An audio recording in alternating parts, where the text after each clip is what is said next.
environ? Bon, je passe devant souvent. On va y parler plus.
Bonjour à chacun, chacune de vous. Heureux de vous accueillir ce matin. Je vous fais un message de Monseigneur Christian Rodambourg, qui est en fait le président de l'Assemblée des évêques catholiques du Québec. C'est un communiqué qui date du 29 septembre 2020, intitulé « Les groupes religieux saluent les annonces du gouvernement et le dialogue ouvert ».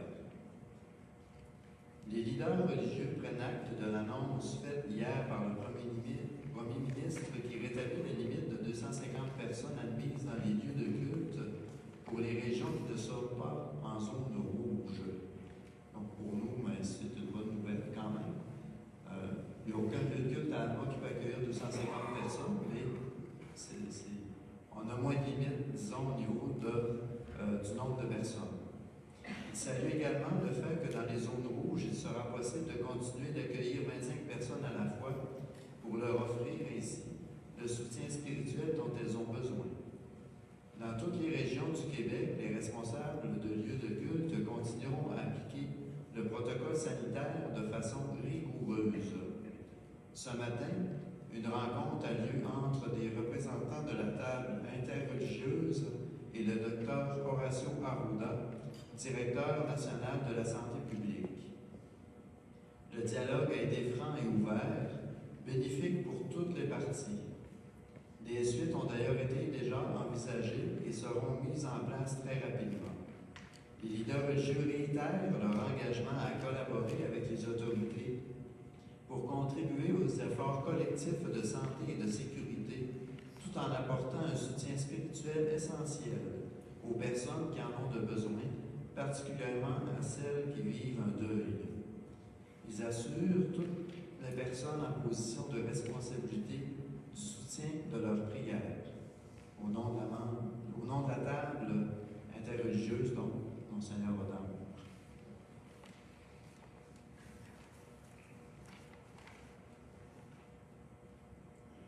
Aujourd'hui, dans l'Évangile, la parabole nous présente un Dieu généreux et tenace. Elle s'adresse non seulement aux contemporains, mais elle s'adresse aussi à nous. Nous sommes la vigne du Seigneur. Il en prend soin afin qu'elle porte de bons raisins. Bonne célébration à chacune de vous. Alors on peut se lever.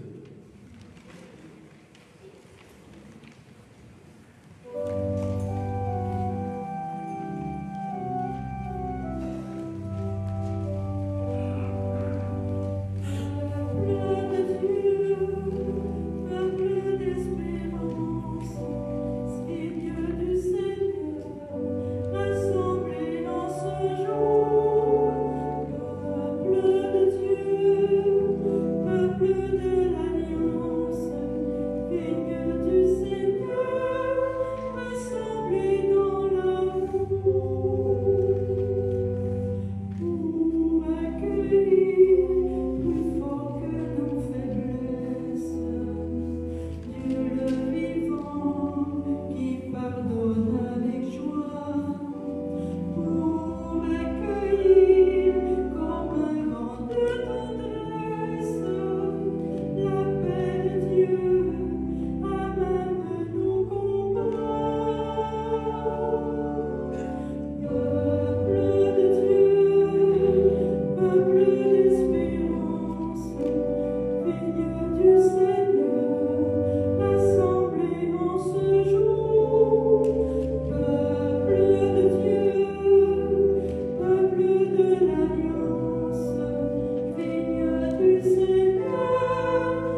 continuer à nous rassembler pour célébrer le Christ ressuscité, source de notre foi, de notre espérance, et qui nous invite à produire toutes sortes de bons fruits.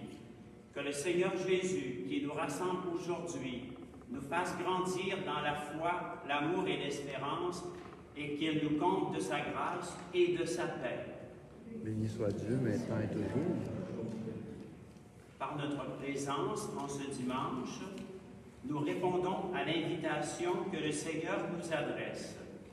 Il fait de nous son domaine, sa vie, qu'il aime, et dont il prend soin pour qu'elle porte beaucoup de fruits. Au début de notre célébration, implorons le soutien de sa miséricorde. Seigneur Jésus, tu as donné ta vie pour nous libérer du mal et pour que nous vivions en paix. Prends pitié de nous. Ô Christ, tu es la vie et nous les sarments. Prends pitié de nous. Seigneur, avec toi, nous avons l'assurance de porter beaucoup de fruits. Prends pitié de nous. Que Dieu, dont la puissance est celle de l'amour, nous montre sa miséricorde, nous pardonne nos péchés et nous conduise à la vie éternelle. Gloire à Dieu au plus haut des cieux et paix sur la terre aux hommes qu'il aime. Nous te louons, nous te bénissons, nous t'adorons, nous te glorifions, nous te rendons grâce pour ton immense gloire. Seigneur Dieu, Roi du ciel, Dieu le Père Tout-Puissant, Seigneur, Fils unique de Jésus-Christ, Seigneur Dieu, Agneau de Dieu, le Fils du Père, toi qui enlèves le péché du monde, prends pitié de nous. Toi qui enlèves le péché du monde, reçois notre prière. Toi qui es assis à la droite du Père, prends pitié de nous. Car toi seul es saint, toi seul es Seigneur, toi seul es le Très-Haut, Jésus-Christ avec le Saint-Esprit, dans la gloire de Dieu le Père. Prions le Seigneur.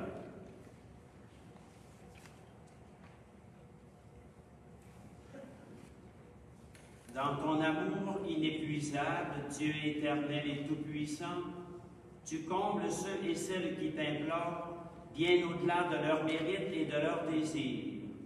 Répands sur nous ta miséricorde, en délivrant notre conscience de ce qui l'inquiète et en donnant plus que nous n'osons demander, par Jésus-Christ, ton Fils, notre Seigneur, qui vit et règne avec toi et le Saint-Esprit, maintenant et pour les siècles des siècles. Amen.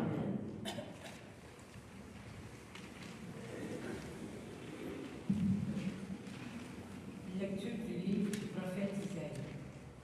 Je veux chanter pour mon ami le chant du bien-aimé à sa vie.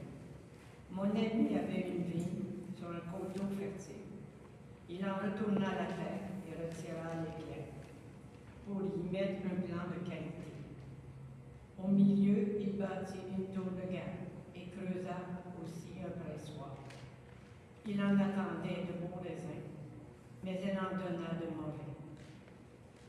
Et maintenant, habitants de Jérusalem, hommes de Juda, soyez donc juges entre moi et ma vigne. Pourrais-je faire pour ma vigne plus que je ne l'ai fait? J'attendais de beaux raisins, pourquoi en a-t-elle donné de mauvais? Eh bien, je vais vous apprendre ce que je ferai de ma vigne. Enlever sa clôture, pour qu'elle soit dévorée par les animaux. Ouvrir une brèche dans son mur, pour qu'elle soit piétinée.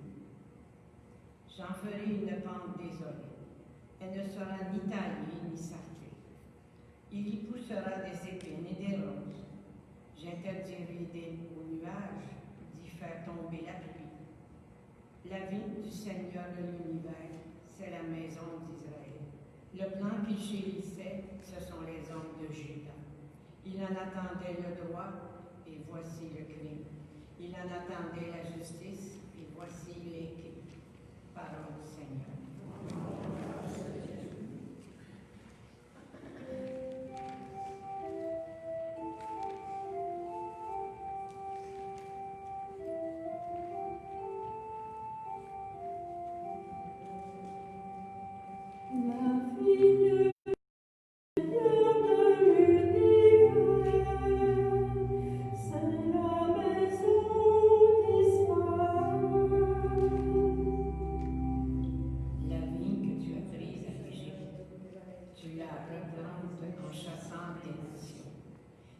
descend nécessairement jusqu'à la mer et ses rejets jusqu'au fleuve.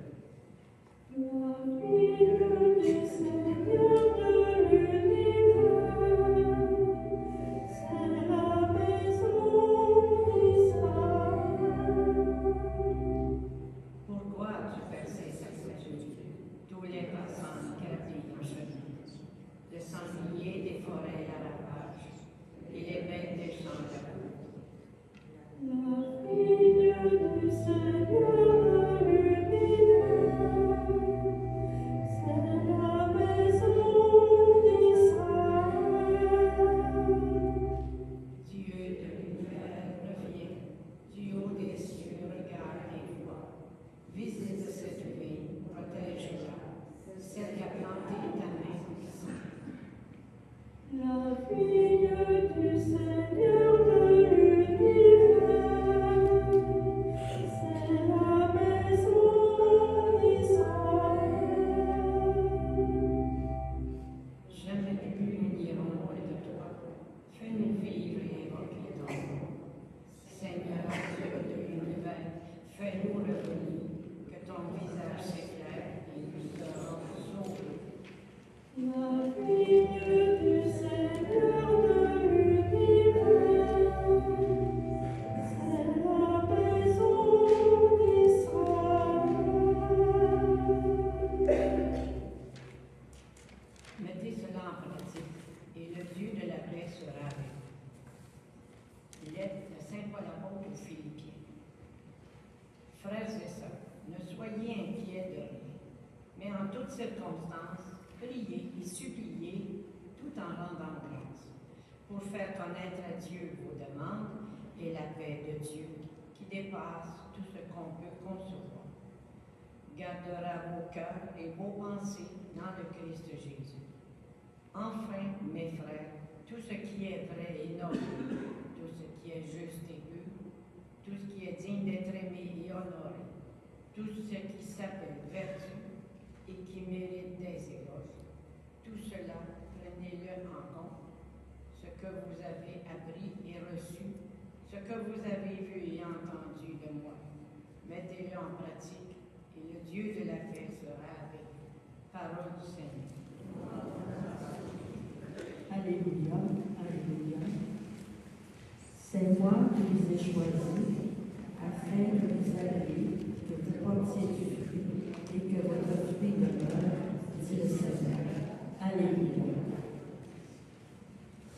Le Seigneur soit avec vous. Évangile de Jésus-Christ selon saint Matthieu. En ce temps-là, Jésus disait aux grands prêtres et aux anciens du peuple, « Écoutez cette parabole. Un homme était propriétaire d'un domaine. Il planta une vigne, l'entoura d'une clôture, y creusa un pressoir et bâtit une tour de garde. Puis il loua cette vigne à des vignerons et partit en voyage. Quand arriva le temps des fruits, il envoya ses serviteurs auprès des vignerons pour se faire remettre le produit de sa vigne. Mais les vignerons se saisirent des serviteurs, frappèrent l'un, tuèrent l'autre, lapidèrent le troisième. De nouveau, le propriétaire envoya d'autres serviteurs plus nombreux que les premiers, mais en les traitant de la même façon. Finalement, il leur envoya son fils en se disant, « Ils respecteront mon fils. » Mais voyant le fils, les vignerons se dirent entre eux, « Voici l'héritier. Venez, tuons-le. Nous aurons son héritage. » Ils se saisirent de lui, le jetèrent hors de la vigne et le tuèrent. Eh bien, quand le maître de la vigne viendra, que fera-t-il à ces vignerons? On lui répond, « Ces misérables, il les fera périr misérablement. Il louera la vigne à d'autres vignerons qui lui en remettront le produit en temps voulu. » Jésus leur dit, « N'avez-vous jamais lu dans les Écritures, la pierre qu'ont rejetée les bâtisseurs est devenue la pierre d'angle, c'est là l'œuvre du Seigneur, la merveille devant nos yeux.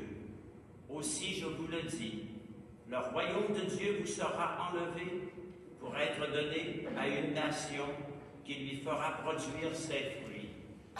Acclamons la parole de Dieu. À toi, Seigneur Jésus.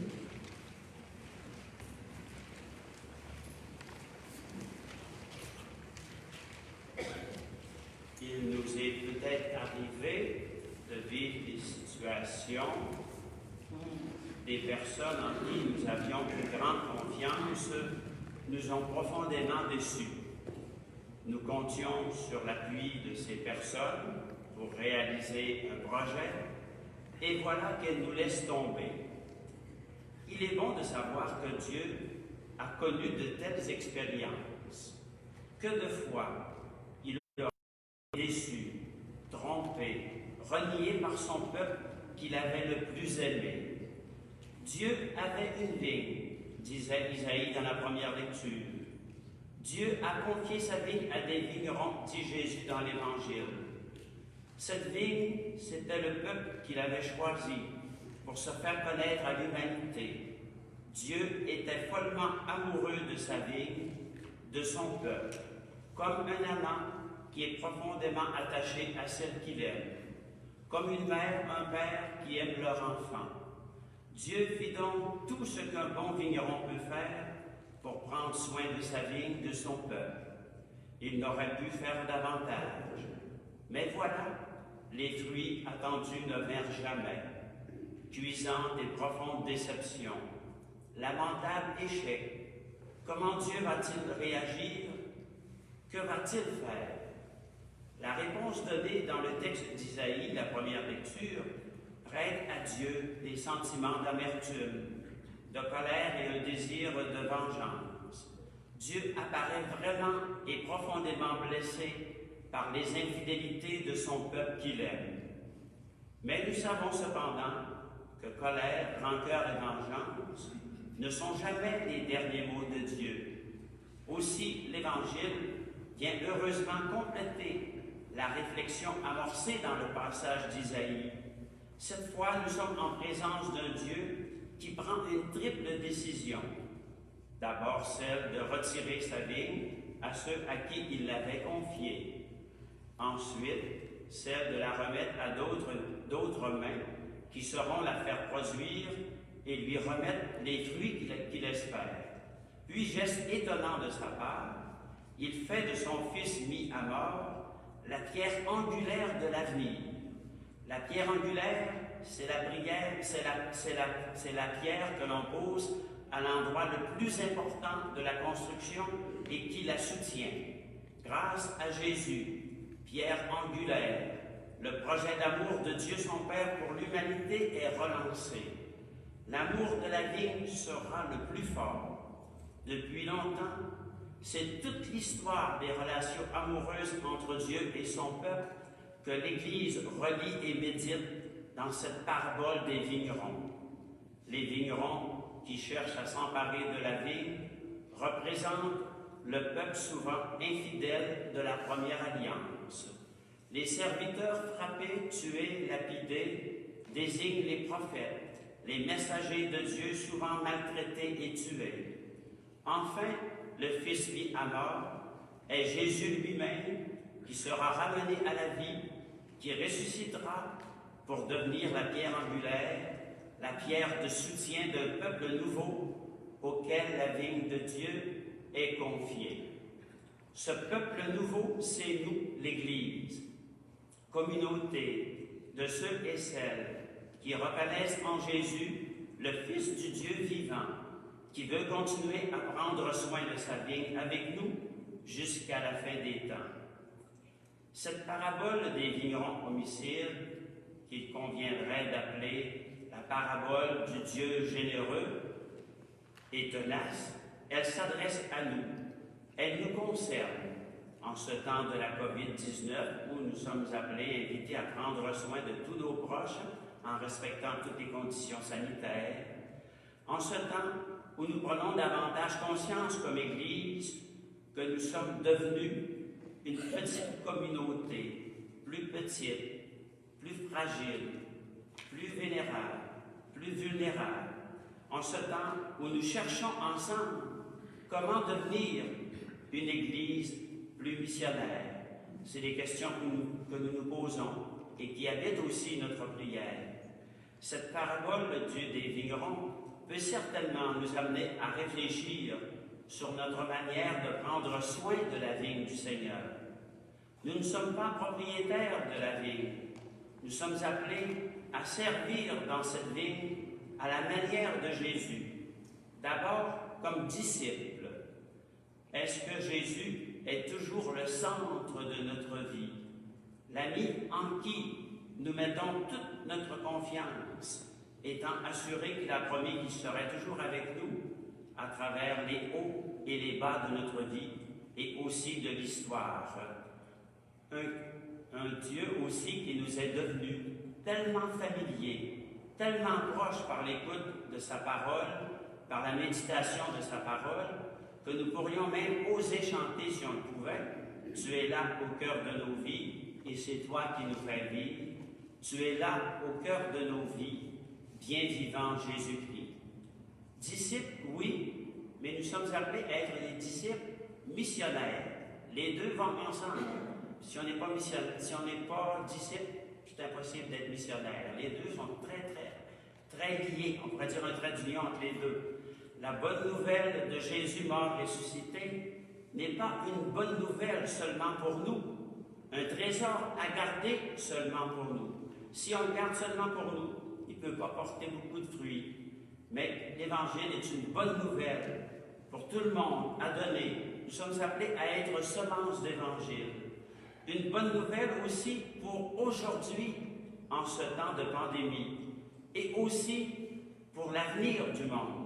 Notre foi nous dit qu'il y a de l'avenir pour l'humanité. Et même si nous sommes devenus une communauté plus petite et plus fragile, eh bien l'Évangile, Jésus, est tellement une bonne nouvelle que nous ne pouvons nous empêcher de parler, de l'annoncer, cette bonne nouvelle au monde, puisque c'est Jésus qui nous envoie révéler au monde l'amour passionné de Dieu son Père pour toute l'humanité.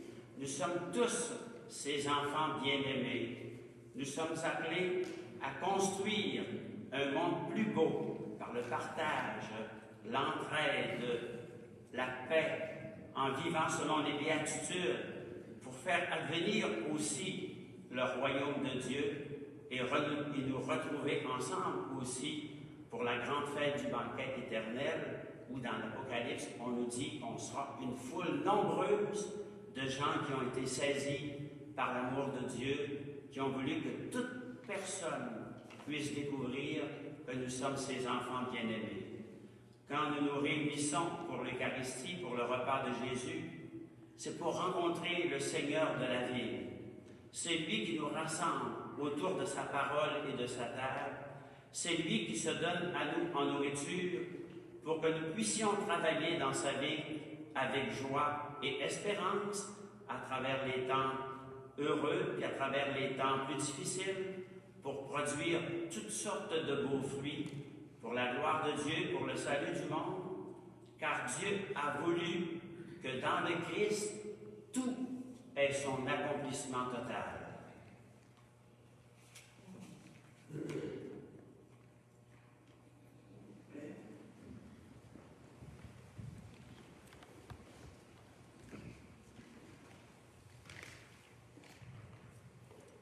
Proclamons notre foi en Dieu qui a tellement confiance en nous que c'est avec nous qu'il veut continuer sa mission d'amour. Je crois en Dieu, le Père puissant, Créateur du ciel et de la terre, et en Jésus-Christ, son Fils unique, notre Seigneur, qui a été conçu du Saint-Esprit, est né de la Vierge Marie, a souffert sous Ponce Pilate, a été crucifié, est mort et a été enseveli, est descendu aux enfers, le troisième jour est ressuscité des morts, est monté aux cieux, est assis à la droite de Dieu, le Père puissant, d'où il vient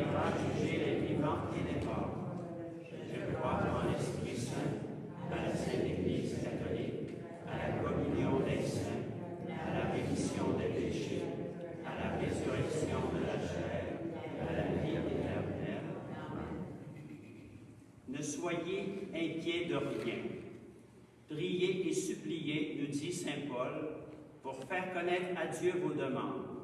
C'est pourquoi nous pouvons lui exprimer maintenant les besoins de l'Église et de la société. Seigneur, écoute-nous. Seigneur, exauce-nous. Pour les évêques et les prêtres qui ont pour ministère d'annoncer l'Évangile, prions. Seigneur, écoute-nous. Seigneur, exauce-nous. Pour les responsables gouvernementaux, des peuples opprimés et pour les victimes de la faim et de la violence, prions. Seigneur, écoute-nous. Seigneur, exauce-nous. Pour tous ceux et celles qui s'engagent au service de la justice, de la paix et du partage, prions. Seigneur, écoute-nous. Seigneur, exauce-nous. Pour les victimes d'agressions et pour tous les gens qui se sentent oubliés, rejetés, prions. Seigneur, écoute-nous. Seigneur, exauce-nous. Pour tous les baptisés des diverses églises, appelés à travailler à la vie du Seigneur, prions. Seigneur, écoute-nous. Seigneur, exauce-nous. Dieu notre Père, toi seul peux soutenir les efforts des personnes qui travaillent pour plus de paix et de joie dans notre monde. Exauce nos demandes, toi qui vis et règnes pour les siècles des siècles. Amen.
Accepte, Seigneur, le sacrifice que tu nous as donné dans les mystères que nous célébrons pour te rendre grâce.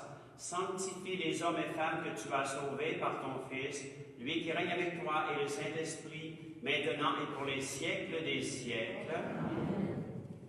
Le Seigneur soit avec vous. Élevons notre cœur. Rendons grâce au Seigneur notre Dieu. Vraiment, il est juste et bon de te rendre gloire, de t'offrir notre action de grâce toujours et en tout lieu. À toi, Père très saint, Dieu éternel et tout-puissant, par le Christ notre Seigneur.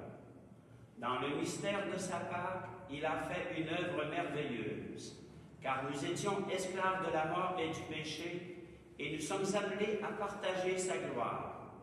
Nous portons désormais ces noms glorieux, nation sainte, peuple racheté, race choisie, sacerdoce royal.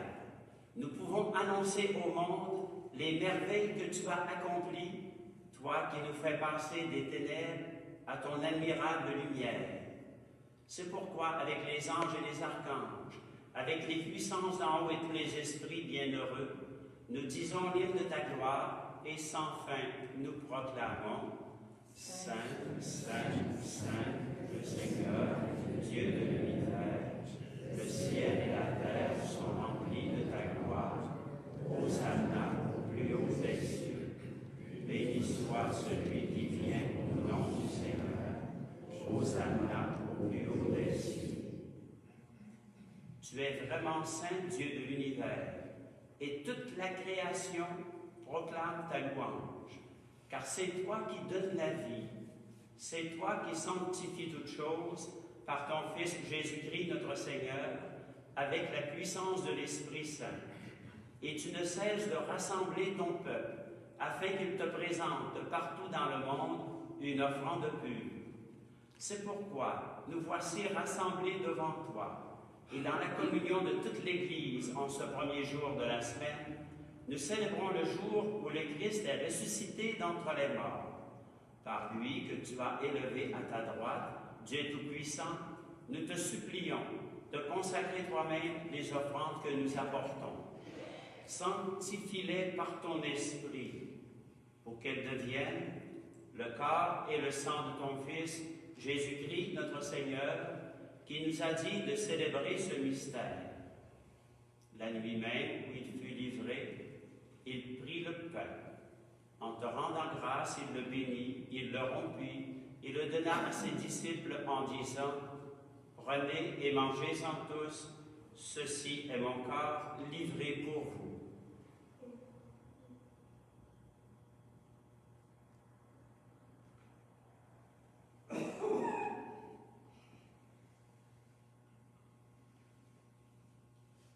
De même, à la fin du repas, il prit la coupe.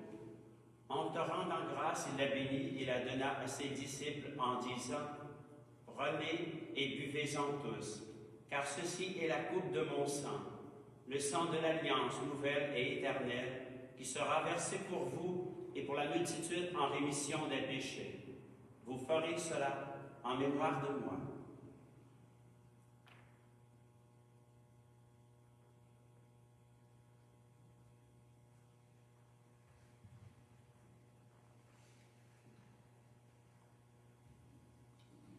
Il est grand, le mystère de la foi.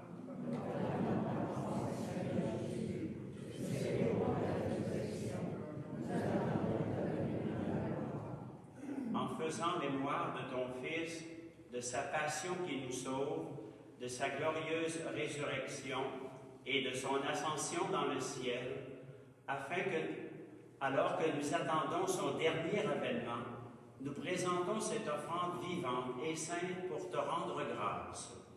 Regarde, Seigneur, le sacrifice de ton Église et daigne reconnaître celui de ton Fils qui nous a rétablis dans ton alliance. Quand nous serons nourris de son corps et de son sang et remplis de l'Esprit Saint, accorde-nous d'être un seul corps et un seul esprit dans le Christ. Que l'Esprit Saint fasse de nous une éternelle offrande à ta gloire, pour que nous obtenions un jour les biens du monde à venir, auprès de la Vierge Marie, la bienheureuse Mère de Dieu, auprès de Saint Joseph, son époux, avec les apôtres, les martyrs, avec Saint François d'Assise, dont c'est la fête aujourd'hui, qui est le patron de l'écologie, et tous les saints qui ne cessent d'intercéder pour nous. Et maintenant, nous te supplions, Seigneur, par le sacrifice qui nous réconcilie avec toi, étends au monde entier le salut et la paix. Affermis la foi et la charité de ton Église au long de son chemin sur la terre. Veille sur ton serviteur, le pape François, et notre évêque René, l'ensemble des évêques, les prêtres, les diacres et tout le peuple des rachetés. Écoute les prières de ta famille assemblée devant toi et ramène à toi, Père très aimant, tous tes enfants dispersés. Pour nos frères et sœurs défunts, pour ceux et celles qui ont quitté ce monde et dont tu connais la droiture, nous te prions. Et nous prions spécialement pour Madame Thérèse Tremblay. Les funérailles célébrées la semaine dernière, M. Isidore Guérin, ici à l'église Saint-Sacrement. Funérailles célébrées cette semaine, M. Roland Lebel, mardi le 6 octobre à 10h30, ici à l'église Saint-Sacrement. Madame Manon Tremblay, funérailles samedi le 10 octobre à 10h30, aussi à l'église Saint-Sacrement. Reçois-les dans ton royaume, où nous espérons être comblés de ta gloire, tous ensemble et pour l'éternité, par le Christ notre Seigneur, par qui tu donnes au monde toute grâce et tout bien. Par lui, avec lui et en lui, à toi, Dieu le Père puissant, dans l'unité du Saint-Esprit, tout honneur et toute gloire pour les siècles des siècles. Unis dans le même esprit, le cœur rempli de tous les événements heureux et difficiles de notre monde, disons avec foi cette belle prière de famille que notre Sauveur nous a enseignée. Notre Père qui es aux cieux, que ton nom soit sanctifié, que ton règne vienne, que ta volonté soit faite sur la terre comme au ciel. Donne-nous aujourd'hui notre pain. Pardonne-nous nos offenses, comme pardonnons aussi à ceux qui nous ont offensés. Et ne nous laisse pas entrer en tentation, mais délivre-nous du mal. Délivre-nous de tout mal, Seigneur, et donne la paix à notre temps. Par ta miséricorde, libère-nous du péché. Rassure-nous devant les épreuves en cette vie, où nous espérons le bonheur que tu promets et l'avènement, le retour dans la gloire de Jésus-Christ, notre Sauveur.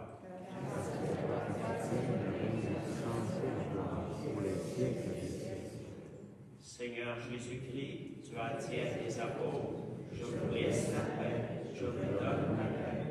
Ne regarde pas nos péchés, mais la foi de ton Église. Pour que ta volonté s'accomplisse, donne-lui toujours cette paix, qui conduira vers l'unité parfaite, toi qui règnes pour les siècles des siècles. Que la paix du Seigneur soit toujours avec vous. Agneau de Dieu qui enlève le péché du monde, prends pitié de nous. Agneau de Dieu qui enlève le péché du monde, donne-nous la paix.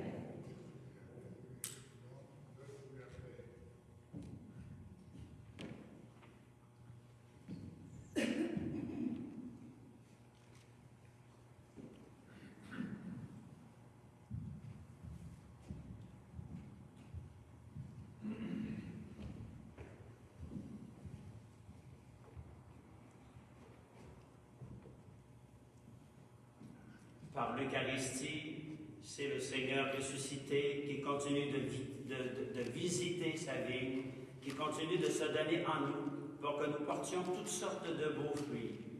Voici l'agneau de Dieu qui enlève le péché du monde.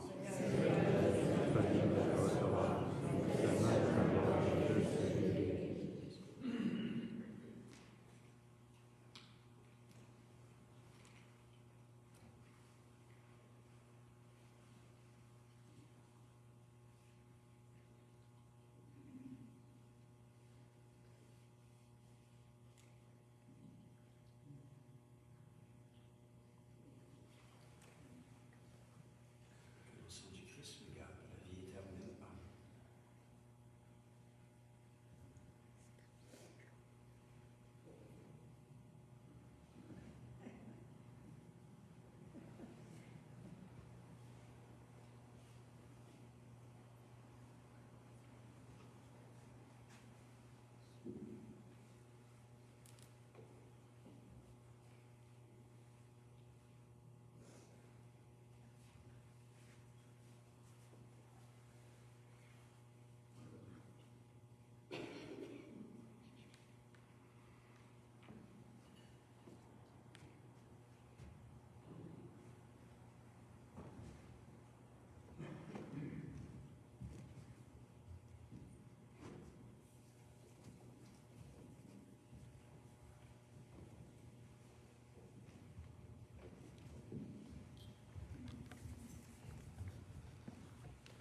Il est toujours beau, ce court temps de silence après la communion, puisqu'il est rempli de la présence du ressuscité.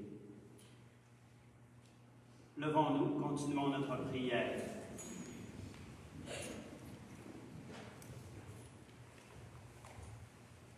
Accorde-nous, Seigneur notre Dieu, de trouver dans cette communion notre force et notre joie, afin que nous puissions devenir ce que nous avons reçu, le corps du Christ, lui qui règne avec toi et le Saint-Esprit, maintenant et pour les siècles des siècles. Amen.